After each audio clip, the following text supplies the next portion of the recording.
지혜의 주님 말씀으로써 언제나 내 속에 계십소서. 가사가 너무나 은혜스럽지요. 추석 명절이 다가왔습니다. 여러분 고향 가는 길은 어떠신지요?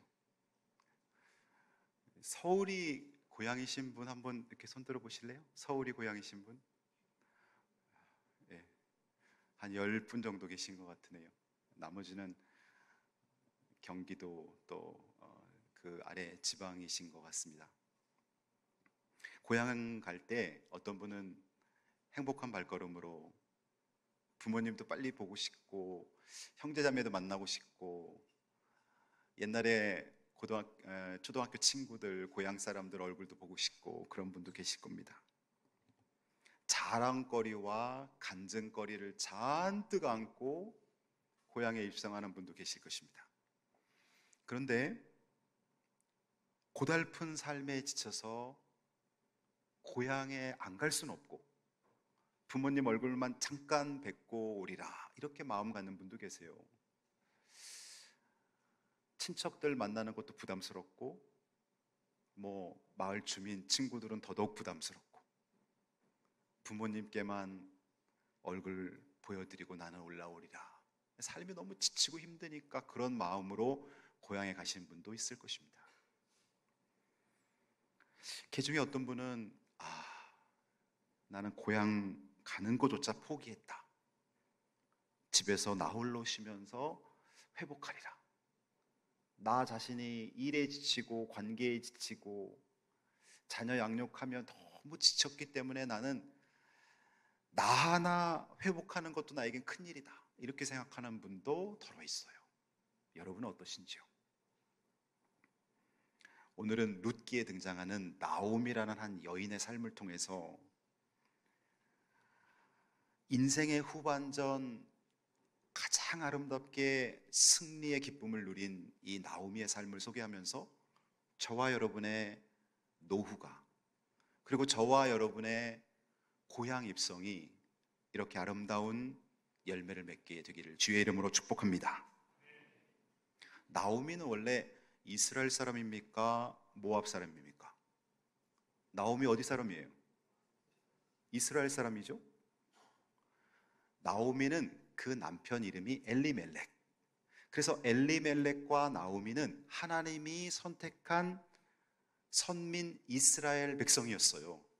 그런데 왜 갑자기 나오미가 모압에 갔다가 다시 베들레헴으로 돌아오는 것일까요? 시대적으로 우리가 한 2000년 그 훨씬 전으로 수천 년 전으로 돌아가서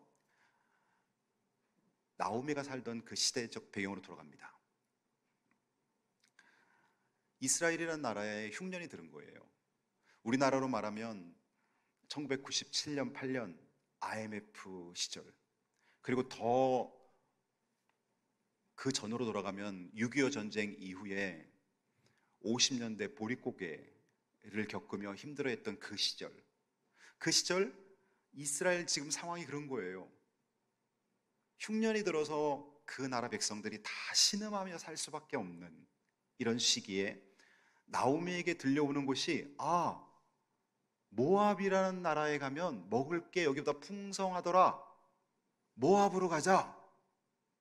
그래서 나오미와 엘리멜렉이 아들 둘이 있는데 말론과 기럐이라는 아들을 데리고 모압으로 갑니다. 모압으로 이사를 가게 되었는데요. 그곳에서 아들 둘이 결혼을 합니다. 모압 여인과 결혼을 합니다.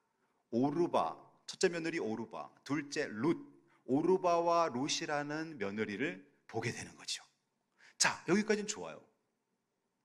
그런데 고난이 임하기 시작하는 거예요. 나오미의 남편 엘리멜렉이 먼저 죽게 됩니다. 그리고 두 아들 말론과 기럐도 죽게 되고 나오미와 자부 둘만 남게 되는 것이죠. 얼마나 가슴이 아프겠습니까? 나오미가 무슨 잘못을 했다고 이런 고난이 임할까? 출발할 때 나오미가 하나님 앞에 기도하면서 하나님, 먹고 살 게 없어요. 어떻게 하면 좋겠습니까? 하나님께 묻고 기도하며 출발했으면 더 좋았겠죠. 근데 나오미는 그렇게 하지 못했어요. 근데 지금 살다 보니까 이런 어려운 형편에 처하게 된 거예요. 여러분, 우리도 인생을 살다 보면은 이사 갈 때가 있고, 어떤 분은 이민 갈 때가 있고, 또 자녀들을 유학 보낼 때가 있지요. 그럴 때 여러분 생각하세요. 기도하고 하나님의 뜻을 물어야 돼요. 특별히 우리 성도들은 이사 갈 때 기준이 뭐야 됩니까? 예수 믿지 않는 사람들, 그리고 대부분의 많은 사람들이, 어쩌면 우리도 그럴지 모르겠죠. 이사 갈 때 기준이 지금 살던 집보다 더 현대식으로 예쁘고 아름답게 그런 집, 리모델링이 잘 됐거나, 아니면 신축 아파트가 너무나 멋지게 예쁘게 아담한 집, 또는 더 넓은 집, 아니면 재테크에 관심이 많은 분들은 이 집이 앞으로 5년 후, 10년 후 집값이 많이 올라갈 것이다, 이런 거에 관심을 갖고 이사를 가는 경우가 있겠죠. 근데 우리 그리스도인들은 달라야 돼요. 우리 그리스도인들은 이사 갈 때 기준과 그 이유가 무엇이냐면 주를 위하여, 이게 답입니다. 주님을 위하여 이사 가야 됩니다. 여러분, 로마서 14장 7절 8절, 우리 중에 누구든지 자기를 위해 사는 자가 없고 자기를 위해 죽는 자가 없도다. 우리가 살아도 주를 위해 살고 죽어도 주를 위해 죽나니 그러므로 사나 죽으나 우리가 주의 것이로다. 이 구절을 보면 반복되는 문구가 있어요. 7절, 자기를 위하여, 자기를 위하여. 우린 더 이상 자기를 위하여 살고 죽지 않는다. 8절, 주를 위하여, 주를 위하여. 우린 이제 살아도 주를 위하여, 죽어도 주를 위하여. 여러분, 그리스도인은 어떤 사람입니까? 그리스도인은 자기를 위하여 살던 삶의 종지부를 찍고 주를 위하여 사는 삶으로 바뀐 사람, 그가 진정 그리스도인이라는 거예요. 자기를 위하여에서 주를 위하여. 심지어 이사 가는 것까지 그래야 됩니까? 아니에요. 이사 가는 게 얼마나 중요한 건데요. 아니, 우리 인생에서 이사 가는 것만큼 중요한 게 또 어디 있어요? 이사 갈 때 우린 질문해야 됩니다. 주님, 자, 주님을 위해서 그쪽으로 이사 가고 싶습니다. 그럼 주님 말씀하시겠죠. 그래. 그러면 주님을 위해 이사 간다는 게 어떤 것일까요? 예배드리기 더 좋은 환경으로 이사 가는 것입니다. 주님의 몸된 교회 봉사하기 더 좋은 곳으로 이사 가는 것입니다. 전도하기 더 좋은 환경으로 이사 가는 것입니다. 물론 여러분, 서울 집값이 너무 비싸서 경기도나 지방으로 집을 사서 갈 수도 있지만, 가능하다면 교회와 가까운 곳으로 이사를 가는 여러분들 되시기를 주님의 이름으로 축복합니다. 사역하기 좋은 곳으로 가야 돼요. 사역하기 좋은 곳. 제가 여러분에게 몇 번 간증했잖아요. 주안장로교회 안강자 권사님, 그분은 특별하게 성령을 3번, 4번 받았습니까? 우리랑 똑같은 사람이죠. 그가 받은 은혜가 너무 커서 그는 3년에서 5년에 한 번씩 이사를 꼭 간대요. 이사 가는 기준이 뭐냐면, 지금이야 신축 아파트 번호를 눌러서 그 해당 주인하고 인터폰으로 연락이 돼서 문이 열리지만, 한 20, 30년 전에는 여러분, 아파트 다 그냥 우리가 복도로 다 올라갈 수 있었잖아요. 이분은 이사 갈 때 15층 아파트 또는 20층 아파트면 맨 꼭대기 층부터 계단으로 쭉 내려오면서 이 아파트 동에 교회가 몇 개가 있는가, 교회가 10% 미만인 아파트를 선정해서 그곳으로 이사가서 3년 내지 5년 안에 그 아파트 동 사람들 50% 이상이 교회에 가게 되면 또 다른 아파트로 이사를 간답니다. 주를 위하여 이사 가는 거죠. 주님을 위해. 너무나 도전되지 않습니까? 주님을 위해. 우리가 사다로 주를 위해 살고 주를 죽어도 주를 위해 죽나니 그러므로 사나 죽으나 우리가 주의 것이로다. 주를 위해 이사갈 수 있는 사람, 그가 하나님을 사랑하는 그리스도인이죠.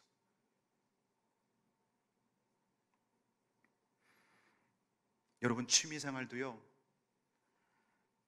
전도와 연결시켜 보세요. 골프 좋아하시는 분들 많이 계시죠? 요즘에는 또 골프가 우리 국민 스포츠가 되어 가고 있잖아요. 저는 뭐 대학 때 한 학기 골프를 배우긴 했는데 그 후로 골프를 치진 않아요. 근데 골프를 우리 교회도 치시는 분들이 많이 있단 말이에요. 꼭 가슴에 새기세요. 나는 주를 위해 골프 친다. 내가 만나는 수많은 손님들, 거래처 리더들, CEO들, 내가 만나는 많은 사람들과 골프를 통해 서로 사업을 하고 교제를 할 수밖에 없다면 전도의 기회로 삼으시란 말이에요. 골프 치면서 필드에 나가면 시간 많이, 뭐 적어도 한 3시간 이상 함께 하잖아요. 물론 다른 얘기도 하지만 결정적인 순간에 내가 믿는 예수님 간증하시란 말이에요. 결정적인 순간에 하나님 살아계심을 전하란 말이에요. 골프뿐만이 아닙니다. 여행을 좋아하시는 분도 마찬가지예요. 친구들과 2박 3일, 3박 4일 동남아 여행, 일본 여행 가시면 전도의 기회를 삼으세요. 그 시간만은 나에게 할애된 시간 아니에요. 내가 만난 하나님, 내 변화된 성품과 내 가치관을 마음껏 보여줄 수 있는 시간 아니에요. 전도의 기회를 삼아. 그보다 더 좋은 전도 기회가 어디 있어요? 헬스 좋아하시는 분들, 필라테스 하시는 분들 다 전도의 기회로 삼으세요. 등산도 마찬가지고 탁구나 배드민턴도 마찬가지입니다. 주를 위하여 한다면 저는 박수 보내드립니다. 그것이 죄 짓는 일만 아니라면, 여러분이 주를 위해서 하신다면 저는 박수 보내드려요. 주를 위하여. 나오미는 그렇게 하지 못했어요. 나오미는 모압으로 이사가면서 하나님께 기도하지 못했어요. 하나님, 제가 모압에 가서 주님을 전하겠습니다. 내가 이스라엘 백성으로서 모압 땅에서 예배의 공동체를 만들겠습니다. 물론 그 당시에는 이런 생각하기 힘들어요. 왜냐하면 구원은 이스라엘 백성에게만 있다고 생각했기 때문에, 이방인들은 구원받지 못한다는 생각 때문에 그렇게 선교적 가치관을 갖고 모압 땅을 가지 못했을 거예요. 그러나 나오미는 하나님께 기도하지 못하고 모압으로 이사를 간 거예요. 그곳에서 남편과 2 아들을 잃고 더 이상 살 수가 없었어요. 삶의 의미를 잃어버렸어요. 그리고 나오미는 이제 오늘 그 룻기 1장 6절에 보면 나오미가 이제 베들레헴으로 간다고 한 구절에 짧게 나와주지만 그 안에 얼마나 많은 고민과 내가 이렇게 패잔병과 같은 모습으로 고향 땅에 갈 때 사람들이 나를 뭐라고 할까? 내가 다시 베들레헴으로 가야 되나? 여기서 그냥 뼈를 묻어야 되나? 별의별 생각을 다 했겠죠. 그러나 어쨌든 나오미는 고향으로 돌아갈 결심을 합니다. 베들레헴. 얼마나 마음에 슬픔이 있었겠습니까? 분명히 모압으로 갈 때는 남편도 있고 2 아들도 있는데 지금은 남자들은 하나도 없게 된 거예요. 부끄러웠겠죠. 내 자신이. 아무도 만나고 싶지 않았겠죠. 그냥 자가용이나 뭔가 택시가 있다면 얼른 집으로 그냥 향하고 사람들 안 만나고 싶었겠죠. 그러나 생각해 보십시오. 걸어가야 됩니다. 마을 입구에 갈 때 사람들이 나를 보면서 저 사람 나오미 아니야? 남편 어디 가고 아들 둘 어디 갔지? 뭐 이런 말 저런 말 막 들렸겠죠. 또박또박 걸어갑니다. 하나님이 며느리 2 중에 룻을 붙여주셨습니다. 이것이 바로 여호와 이레입니다. 여러분, 여호와 이레라는 것은 여호와께서 준비하신다는 뜻입니다. 여호와께서 준비하신다. 여러분의 미래를 여호와께 준비하시고, 여러분의 아들의 배우자를 여호와께 준비하시고, 여러분의 딸의 남편, 배우자, 사위를 하나님이 준비하시는 거죠. 여러분, 자녀들 출가시키지 않은 부모님들, 여러분 사위와 여러분 며느리 얼굴 지금 상상할 수 있어요? 없어요. 누가 준비시켜 주시는 거예요? 하나님이 준비시켜 주시는 거예요. 여호와 이래. 하나님은 나오미가 빈털터리라고 생각했는데 룻이라는 모압 여인을 붙여줬어요. 지금 같은 세상에는 그렇게 일찍 남편과 요즘은 시부모랑 살 수 있는 확률이 몇 프로나 될까요? 그러니까 자연스럽게 다 새 가정 다 또 그렇게 출발하겠죠. 그러나 이 당시에는 결혼해서 이 집안에 오면은 시부모가 돌아가실 때까지 며느리가 보필해야 되는 책임이 있는 거예요. 그러니 오르바와랑 룻에게 나오미가 너희들 나랑 베들레헴으로 돌아간다. 힘들고 어렵겠지만 우리 이를 악물고 살자. 그럼 따라가야 되는 거예요. 근데 나오미는 이제 알게 된 거예요. 내가 붙잡고자 한다고 붙들어지는 게 아니고 하나님이 허락해 주셔야만 내 옆에 있구나. 그리고 내가 그렇게 모압을 향한 꿈을 갖고 갔지만 하나님이 잡아주지 않으니까 다 날아가고 다 사라지는구나. 그리고는 모든 걸 내려놓고 그 며느리들에게 너희들은 나이가 젊으니 이제 모압에서 남편을 만나서 이곳에서 행복하게 살아라. 나는 혼자 고향 땅으로 간다. 그런데 두 며느리 중에 룻이 시어머니에게 딱 붙어서 어머니의 하나님이 나의 하나님이 될 것입니다. 그런 고백을 할 때 우리는 룻을 칭찬할 수도 있지만 나오미가 도대체 어떤 신앙의 모습과 어떤 성품을 보였기에 저 며느리가 저렇게 바뀔 수가 있을까? 이것도 생각해 봐야 돼요. 우리가 시어머니로서 내 며느리에게 살아계신 하나님을 보여주고 내 며느리를 위해 기도의 눈물을 흘리고 내 며느리에게 예수 그리스도를 닮은 그 성품의 사랑의 모습을 보여준다면 바뀌지 않을 며느리가 있을까요? 그렇게 하시란 말이에요, 여러분. 룻이 어머니를 쫓아왔습니다. 그러니까 룻은요, 저는 이 룻기가 4장밖에 안 되잖아요. 룻기를 참 여러 번 읽으면서 얼마나 드라마도 이런 드라마가 없고, 역전 인생도 이런 역전 인생이 없고, 룻기를 읽을 때마다 힘을 얻는 거예요. 여러분도 룻기를 많이 읽으세요. 힘들고 어려울 때 나오미의 입장에 나를 오버랩 시키면서 읽어보세요. 어떨 때는 룻의 입장에 나를 적용시키면서 읽어보세요. 그럼 하나님이 주시는 음성과 하나님이 주시는 그 적용과 인사이트가 막 떠오르는 거예요. 그렇구나. 하나님은 나오미의 하나님뿐만 아니라 하나님은 오늘 나의 하나님이시지. 나의 하나님, 나와 함께 하시는 하나님. 그걸 느끼면서 읽어보세요. 저는 이 룻기를 읽으면서 저는 룻을 이렇게 부르고 싶어요. 폐잔병에게 굴러온 보석. 나오미는 마치 전쟁에서 지고 포로가 된 폐잔병, 전쟁에서 남은 병사, 폐잔병의 입장처럼 나오미는 베들레헴 고향으로 돌아왔지만 하나님은 그 옆에 보석을 붙여주신 거죠. 보석을 붙여주신 거죠.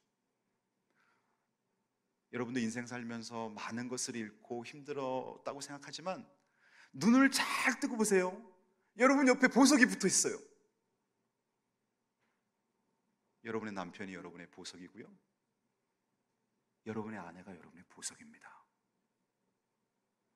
남자들은 아멘 하시는 분이 있는데 여자들은 왜 아멘을 안 하세요? 여러분의 자녀가 여러분의 보석입니다.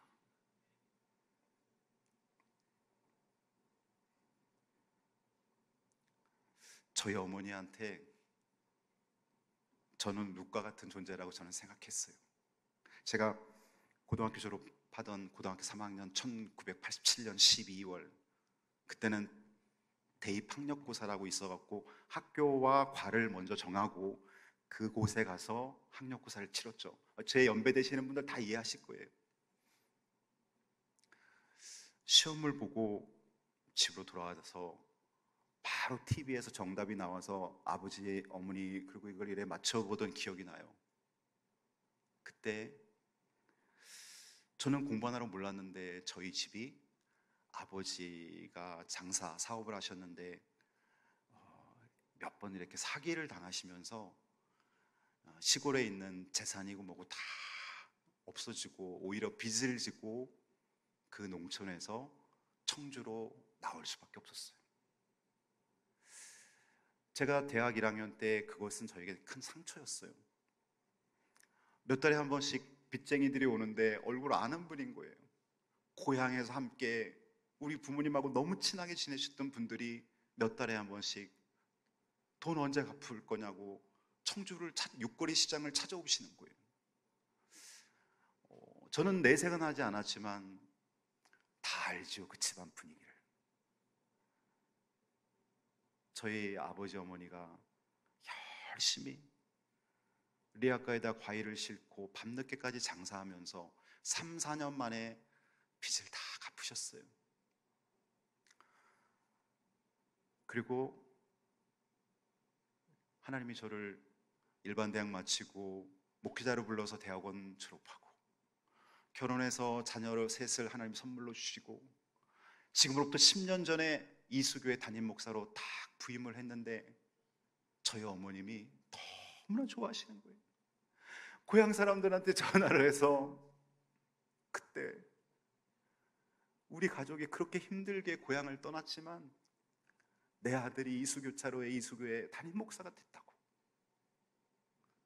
제가 어떨 때 고향 근처에 청풍면 이런 데 내려가면 우리 어머니 같이 가고 싶어 하시는 거예요. 왜?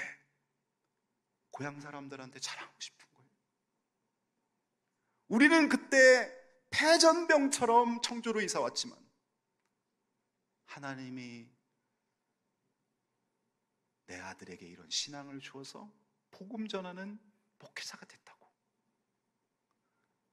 나오미에게 룻이 있었다면 우리 어머니에게 저는 어깨에 힘을 줄 수 있는 감사거리, 간증거리, 자랑거리가 된 거예요. 얼마나 감사해요, 여러분. 그래서 저는 룻기를 읽으면서 나오미가 모든 걸 잃고 베들레헴으로 돌아갈 때 그 발걸음을 알아요. 그 싸늘한 분위기와 사람들이 막 웅성웅성하는 그 소리를 느끼는 나오미의 심정을 오버랩 시켜보면서 느껴봐요.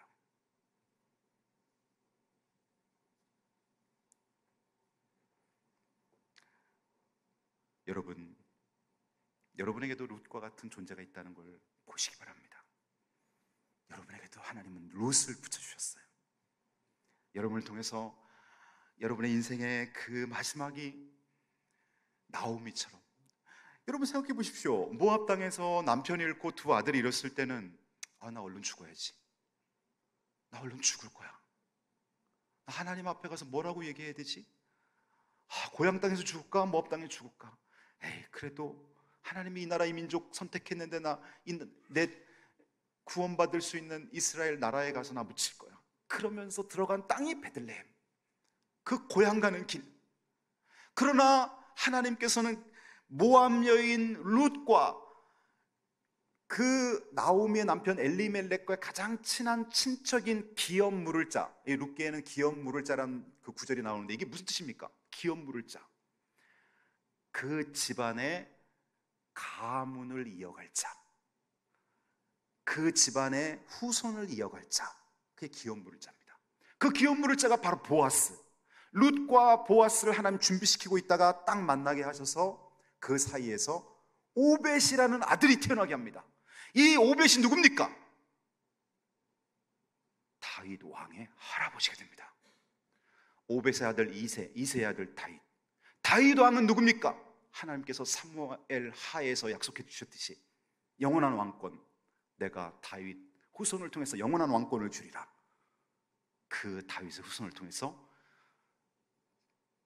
그리스도가 태어날 것이다. 그러면서 이 하나님의 놀라운 예언은 마태복음 1장 1절에서 이렇게 시작됩니다. 아브라함과 다윗의 자손 예수 그리스도의 계보라. 하나님이 아브라함과 언약했고 다윗과 언약했던 그 그리스도가 하나님의 약속대로 정확하게 다윗의 후손을 통해서 태어나는데, 그 계보 속에 누가 들어있습니까? 이방 여인 룻이라는 이름이 거기 들어있다는 거예요. 오벳이라는 이름이 거기 들어있다는 거예요. 나오미는 패전병처럼 모든 것을 이뤘다고 생각하는데 이게 웬일입니까? 예수 그리스도가 태어나는 그 계보에 내 며느리 이름이 들어가 있고 내가 양육한 그 오벳이 거기 들어가 있는 거예요. 이거보다 더 극적인 드라마는 없는 거예요, 여러분. 저는 여러분이 꿈을 갖기를 원합니다. 여러분이 혹시나 여러분 자녀 출가하지 않은 자녀가 있다면 여러분 두 가지 면에서 신경을 쓰셔야 돼요. 하나는 내 자녀가 거듭난 성령으로 거듭난 그리스도인이 되는 것에 먼저 신경을 써야 돼요. 내 자녀는 신앙이 전혀 없는데 신앙 좋은 사위, 신앙 좋은 며느리 주옵소서. 가능할까요? 하나님의 특별한 선물로 그럴 수도 있겠죠. 내 자녀가 성령으로 거듭나서 예배를 즐거워하고 성경 묵상을 즐거워하고 기도의 자리에 가는 걸 즐거워하는 자녀로 세워놓으면서 함께 기도하는 것이 무엇입니까? 하나님 그에게 맞는 돕는 배필을 주옵소서. 그와 함께 하나님의 나라를 확장시키고 하나님의 마음을 시원케 드리는 그런 이 나라의 민족을 향해 선한 영향력을 미치는 배우자를 주옵소서. 그렇게 기도하는 거예요. 여러분 중에는 자녀가 결혼했는데 믿지 않는 배우자랑 결혼한 그런 또 가정도 있을 거예요. 여러분 믿지 않는 며느리를 보고 믿지 않는 사위를 본 그런 부모도 있을 거예요. 그런 부모는 이렇게 기도하셔야 됩니다. 나 믿지 않는 며느리, 믿지 않는 사위를 봤어. 어떻게 그렇게만 생각하지 마시고 결혼하기 전에는 믿는 배우자와 만나게 해달라고 기도해야 됩니다. 그것이 기본입니다. 그러나 내가 그렇게 기도했음에도 불구하고 내 아들이, 내 딸이 믿지 않는 배우자랑 결혼을 해서 가정을 이뤘단 말이에요. 그럼 더 이상 그 부분에 대해서 묻지 말아야 돼요.